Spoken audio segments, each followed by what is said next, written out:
Lance also set up Kainga Ora, or a well home, a home improvement project tackling one family at a time as a proactive measure against ailments resulting from poor living conditions.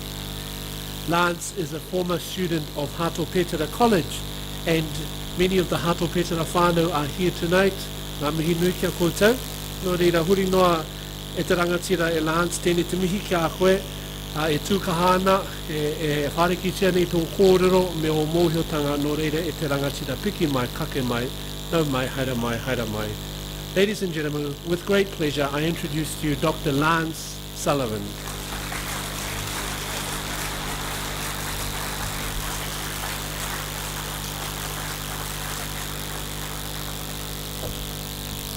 Tēnā koe hoa. Tuatahi māku mihi atu ki te tātou kaihanga i runga rawa. Koia te timatanga me te whakamutinga o ngā mea katoa. A tuarua mihi ana ki a rātou kua whitirangitia a rātou o tēnei rohe o tērā rohe o ngā rohe putanua te motu. E ngā mate haere o kia tū koutou. Ei tēnei wai huri ana hau ki te hungora tēnā koutou. Tēnā koutou katoa kua huhu mai nei tēnei pō mō tēnei kaupapa whakahirihira. He hatera ko tēnei te aroha te manaaki o tēnei āhuatanga te katorika, nō reira tēnā tātou katoa e te matua Bishop Dan tēnā koe, Elaine, tēnā no koe, kia tātou katoa, tēnā koutou katoa. Kia ora Manuel, tēnā koe e hoa. Thank you for your introduction of me. I'd just like to acknowledge the invitation to come here tonight. I finished up in my clinic in Kaitaia, jumped on a plane and thought more about what I was going to say tonight and arrived here, and I am really privileged to be here, and I hope by the end of this speech you'll understand why. It was a few months ago that Elaine asked me to come and talk to this group, the Catholic Community Network, at one of your 2 meetings of the year. And I thought, initially I thought, oh gosh, what would I have to offer? But as I thought more about this, I realised I have a lot to offer, and I'm really excited for a number of reasons to come here and talk tonight. So, as Manuel has said, my name is Lance O'Sullivan.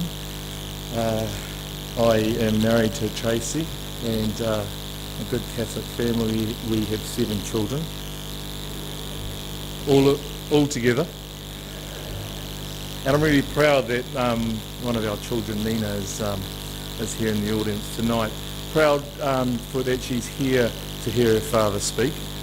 Proud that she's here tonight to hear what I have to say.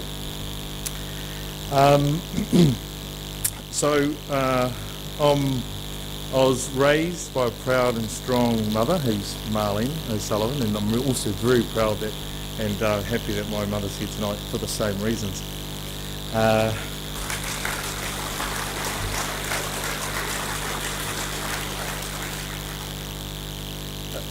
A woman who worked hard and taught me the values of working hard, thinking of others, being honest, and having a voice for those whose great struggles are often silent ones. I've also I'm lucky to have my sister here tonight, Nikki, who's along with my brother Matthew is a credit to, I believe, to our mother and her hard work on a solo mission. So when I thought about what I was going to say tonight, instantly what came to my mind was my grandparents, my mother's parents, and how proud my grandmother and father would be if they were here to see me standing in front of a group of their peers, that being the Catholic community, and talking about the importance of a Catholic upbringing and the influences that that had on who I am and what I do today in Kaitaia. So I'm going to talk a little bit about them. So my grandparents, my mother's parents, were both returned service personnel, one serving in the Pacific and another on a hospital ship from North Africa back to New Zealand. they were very strong in the Catholic faith and and had strong Christian values that benefited me in my formative years as a young man. Now, I was fortunate enough to spend a lot of time with my grandparents every year actually, and the ritual of spending time in the South Canterbury sheep farm, besides playing on the farm, was the trip to Mass on a Sunday. And the things that I learnt there and I remember now were the importance of doing things together as a family. The importance of the aunties, the uncles, the cousins, the grandparents, the mums, the dads, all coming together on a Sunday to go to church. At that Mass, we would see all the members of the community, of the farming community, where they'd come together and they'd share the stories of the week, the trials, the tribulations, the wins, the losses. There would be the shaking of hands of complete strangers and a greeting of peace. There would be a collection and the act of giving. There'd be the challenge of sitting still for an hour. And there'd be the really important trip to the Pariora dairy for an ice cream afterwards. The other memories I have of my grandparents and their faith was the thought of kneeling next to my grandmother and saying a prayer. And and that's as comforting now as it was then, when I would sit and we would pray about ourselves, our family, and all of those others that we didn't even know. And that was the important concept of thinking of others, being compassionate and being generous in our spirit, I believe. So that's a really great tradition and aspect of my family that I continue today, where our family, we have our young sons wake in the morning to do our karakia, our prayer to start our day, and our prayer in the evening is the last thing our children hear before they go to sleep. That was born out of this experience of being raised alongside a family, an extended family that had at the centre of their values a Catholic faith.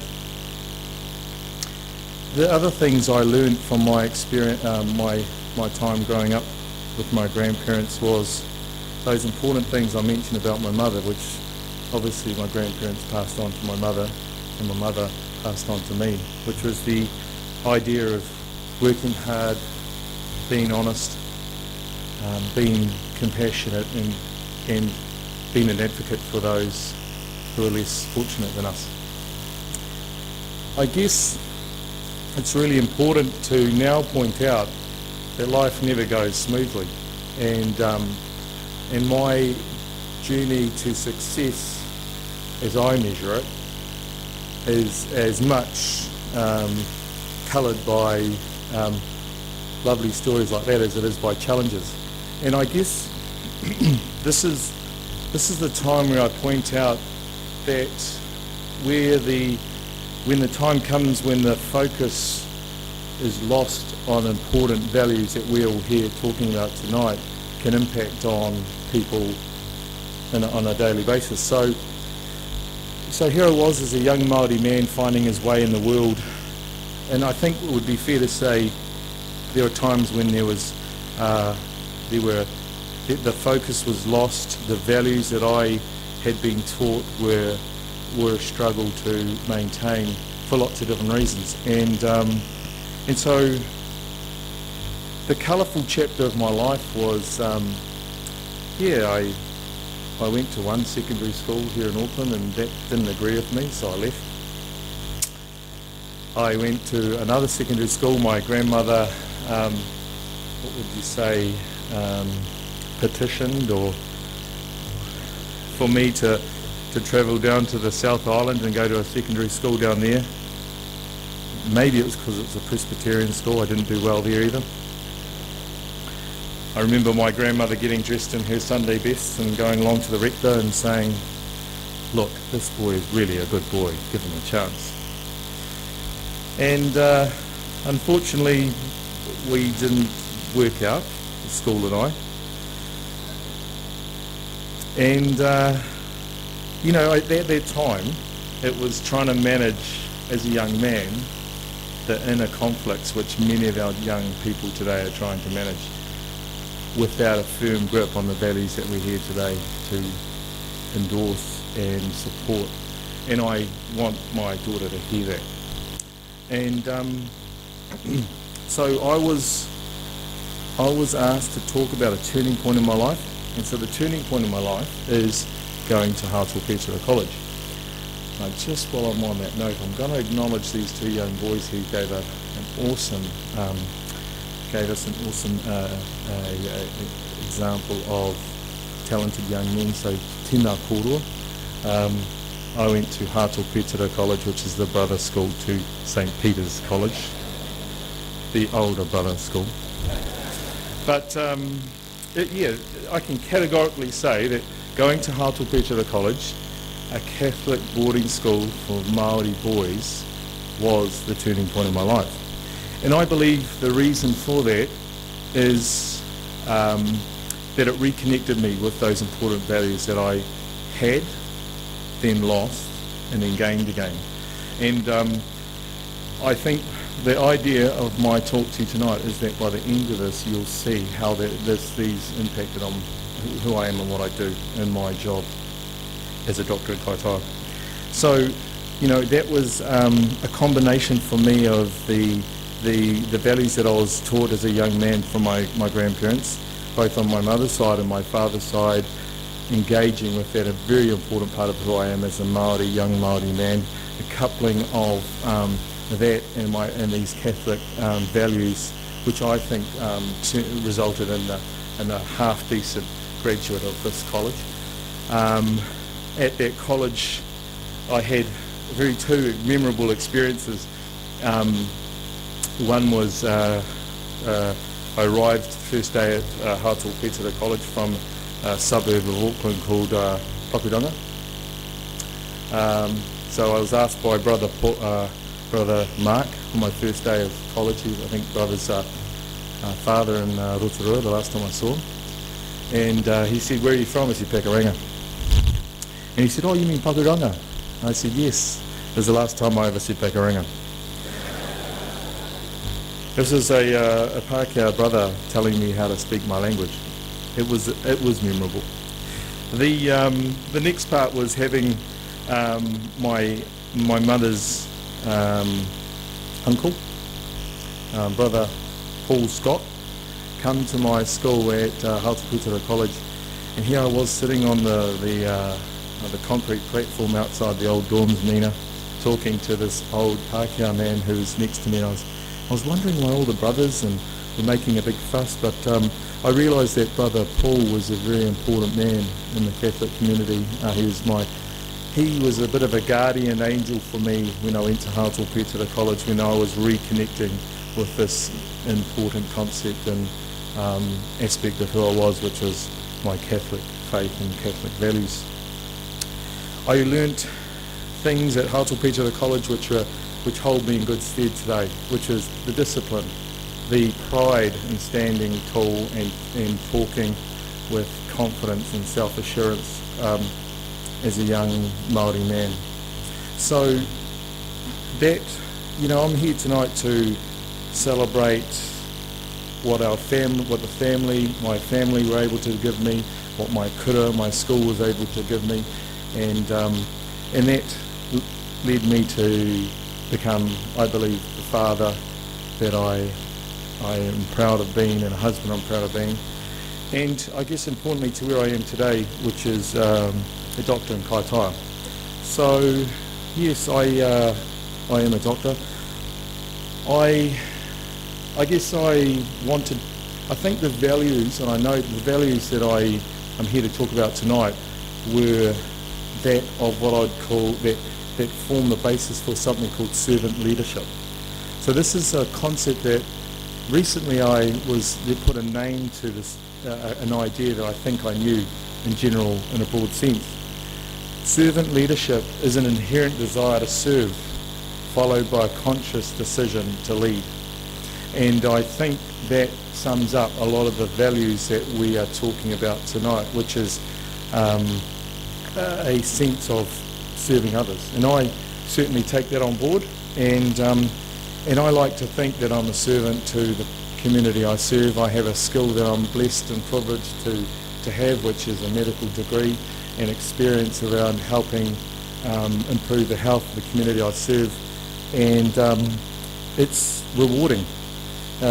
My consultation room is the cereal aisle, pack and save, the sideline of the rugby game, the doing resuscitation at the local pool when someone has a cardiac arrest, and the main road of Kaitaia. These to me are equally important venues and sites for healthcare delivery as my consultation room is. So yeah, as Manuel said, I opened up a clinic, my wife and I, 12 months ago, because I think things weren't being done as well as they could. I was sitting in a very well paid job doing very little and seeing a lot of people not getting the care that they need and deserve and are entitled to. So I took a lot of risks and I said, let's get into a position where we can do it ourselves. Let's get into a position where we can help those that don't have a voice to be heard. And so, yeah, we do things differently. We have a model of care that I think improves the health of my patients. I have a commitment to be more than just a doctor that crunches numbers or who's trying to navigate the minefield of funding that makes you change from the compassionate, empathetic person that you want to be to a person who's passing patients through as quickly as possible to get the next cardiovascular risk assessment value for funding dollar. We're doing things quite differently. We're trying to look at old-fashioned approaches to healthcare and general practice. And I'm not saying I'm reinventing or doing anything new. Some of these concepts, such as going to your patient's home, are not new. These aren't the domain of this young guy standing in front of you. I'm still young, Nina. But these are values that I'm trying to drag from the past, where someone says, look, I'm too sick to come, can you come and do a home visit? Yes. After hours, they call me, yes, because should our care for them stop at 5 o'clock in the afternoon? Well, certainly not in my practice, it doesn't. Is that sustainable? Invite me back in 10 years' time and I'll tell you.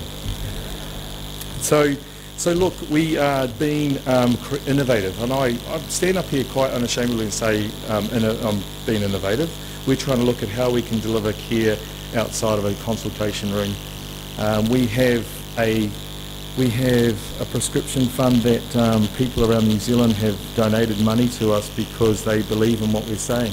So when I go on TV or radio and say that people can't afford the $5 surcharge, and we're going to do our best to see that patients can get antibiotics because they need it, people are saying, we agree with you, Lance, and so we have people that are in rest homes, people that are foregoing their coffee money to fund our prescription fund, and we can actually sit there with a patient and say, this is from a person in New Zealand who believes that you should be getting the care that you're entitled to, and this $5 surcharge shouldn't be a barrier to that.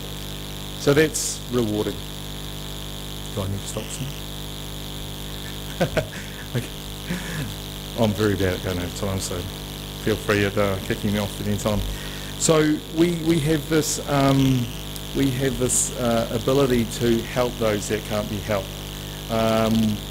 Like Manuel said, we have a program in Kaitaia which has 2,000 children receiving health visits three times a week from staff that I employ and train, at 14 schools looking at sore throats and skin infections, and we're treating children before they end up in hospital or end up in my clinic. We had a person from a charity come to me and say, we'll pay you to sit in one school for half a day every fortnight. We'll give you a laptop, some money, some setup, and I said, why don't you help me deliver healthcare to 14 schools and 2,000 children rather than pay one doctor to sit in one school for half a day a fortnight? And so we got the support of a charity to do that. You know, so we're in the moment we've just launched a telemedicine program. Okay, so that means getting us an iPhone, a smartphone, a smart device, and actually having a doctor or a nurse sitting on one end and 200 kilometres away having a patient sit on the other. But the patients, you know, the 200 kilometres is Kaitaia to the Cape, or Kaitaia to the Hokianga. So we're using innovation to try and improve people's health outcomes. I probably don't have enough time in my day because I do these things all consuming actually. So I'm trying to deconstruct behaviour too of my staff. You know, which in fact that's a real challenge. Trying to deconstruct, you know, decades of, well, a patient wants to come in and see you today, Lance, but it's 5 to 5. We close at 5. Or they're not registered with us, but they're sick, and we really can't see patients that aren't registered with you, Lance. You know, sort of trying to change those mindsets, and they want to bring in 4 people, we really only have time for 1. Certainly it makes my day busy, but that's quite rewarding knowing I can give care to the people when they need it and how they need it. So look, I think I've said a lot. I just want to say that I'm proud to be standing here tonight. I'm proud because I know that my grandmother would be proud. I'm sure my mother's proud, and my grandfather, to celebrate the values that I think we're all here to endorse tonight. I'm proud to be standing here in front of representatives of my school, of Hato Petera College, and members of the Māori Catholic education community and the wider community, as it would be fair to say it had a significant impact on my life. I'm proud to be standing here in front of you all and to state to you that I practice medicine and deliver healthcare and serve my community, and in my mind it's a reflection of the important teachings that I've received throughout my life that are strong, a strong basis in Christian and Catholic values. So thank you once again for the opportunity to come here tonight to talk. Tēnā koutou, kia ora mai tātou katoa.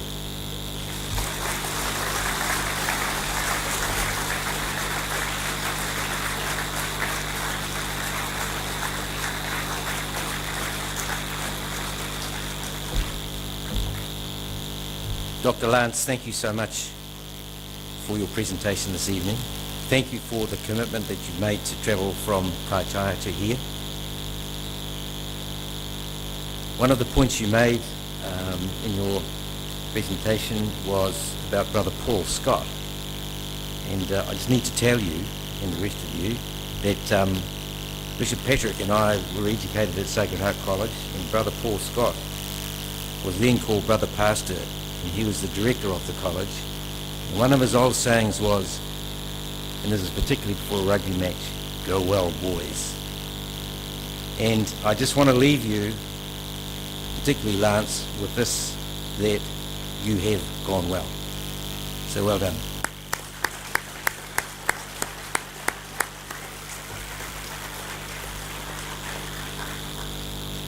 So you're all interested in news. We're going to capture 2 moments of your time. I'm going to call Peter and Maria up here because they've got something special to talk about. So Peter and Maria.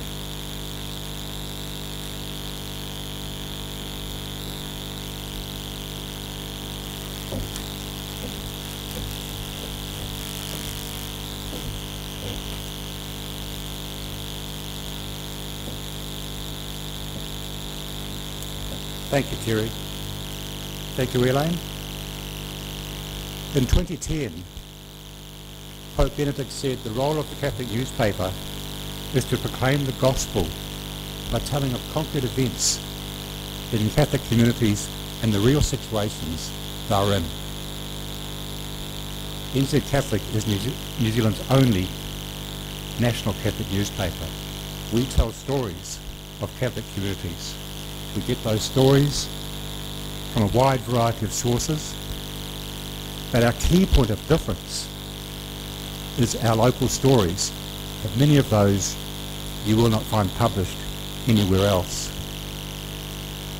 We also strive to get feedback from our readers and from advertisers about what they like and what they don't like about the paper. And those of you who are familiar with the paper may notice that in response to that, we are gradually making some changes. I'd like to encourage those of you who are not familiar with the paper to pick up a free copy as you leave this event. And those of you who are familiar, perhaps you'd like to pick up a copy anyway and pass it on to somebody who you think might like to read what we're actually writing about in the Catholic community in New Zealand. I'd now like to pass over to Maria so she can give you her perspective on the paper. Hello everyone. I've come to NZ Catholic from Times newspapers, so I come from a media sales background. So I'm one of those horrible people that rings you up and asks you to spend money advertising. It has been said of me that I can sell ice to Eskimos, but the bottom line is I won't. I have to believe in what I'm doing. And I'd reached a stage in my career where I thought, you know what, I'm sick of this. I'd like to be using these skills to do some good, but I obviously still need to get paid. So I saw the job advertised for NZ Catholic and I thought, okay, let's see where this can go. So I've now had 10 weeks at NZ Catholic.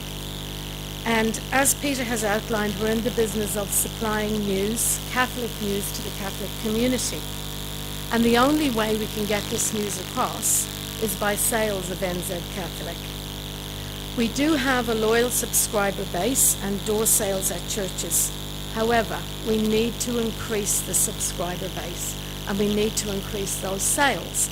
And while we very much appreciate our current subscribers, the fact of the matter is we're all getting older, and so we really need some younger subscribers. So to this end, we have decided we want to encourage young families to start reading NZ Catholic. So our new initiative, and very much thanks to Julie Cuttins, our promotions manager, who came up with the idea, and it's taken a while to get it off the ground. In our November the 17th edition, you'll notice some subtle differences to the paper, but you'll also see this I Spy children's activity book inside it. Now, the reason for doing this is we feel that the future of the Catholic community, to a large degree, is sitting in our Catholic schools. It's the children, and it's the young families, those parents in their 30s and 40s who have never even heard of NZ Catholic or walked past it no matter how much we try to promote it. So the idea is to get it out into the families. So we've supplied this week a free copy to every child between the age of 5 and 10 attending a school from Kaitaia to Thames. All the schools have jumped on board with it, so that's been absolutely fantastic. So it's a really positive initiative, and it's brought about some really positive, wonderful, warm, fuzzy feelings, because Julie and I have been out delivering to the schools and they think it's all great. However, hard facts. As you all know, you can't run a business on love alone. So my question to all of you here tonight is, do you own a business? If you do you advertise? If you don't own a business, but you are the decision maker within the organization you do work for, please think about considering NZ Catholic to place advertising. You will notice changes going forward. Distribution is nationwide, so if your business is anywhere between Kaitaia and Bluff, we can help you. And basically, you may not have needed to advertise in the past, and you can advertise online, etc., but there is nothing better than sitting down with a cup of coffee and actually reading something, actually feeling what you're reading. So there's many reasons for advertising, but 3 of them are awareness, to make people aware of your business, differentiation, to let people know what you can do that's different or what service you can offer that's different. And the other thing is to have a presence or an image. So we're planning lots of new initiatives going forward, area features, education, law, health. The list just goes on, and there isn't enough time to elaborate here.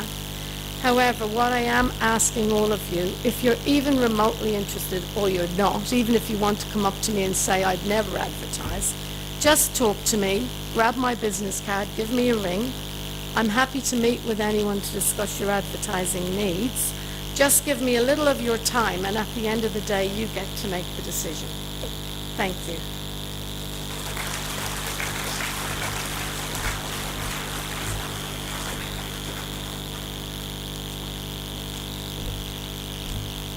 Thank you, Peter and Maria. A slight change to the program. At this stage, we were going to invite our speakers back for a bit of question and answer time. But what we'll do instead is we'll just, after the proceedings tonight, if you see them, collar them, and you can do your talking then. Next time I fill in an application form or the like, when it gets to the part that says, in cases of emergency, call Dr. Lance. I mean, I love my mother to bits, but she's not going to resuscitate me. So, Dr. Lance, you've got a job for life, mate. Just to thank the speakers, and I just invite them to come forward and invite Kerry also to say a few words.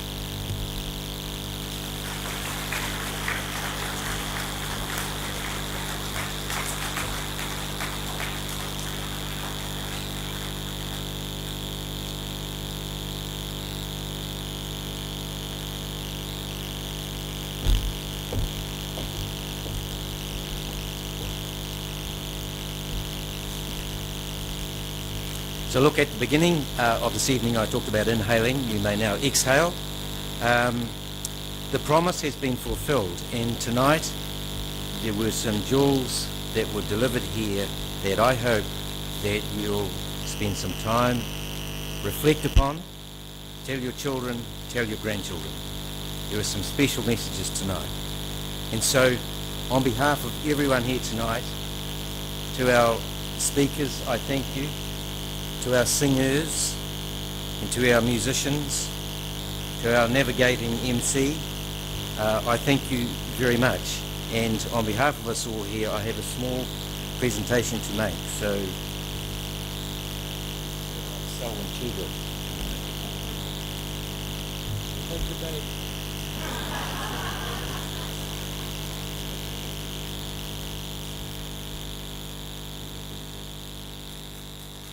thank you.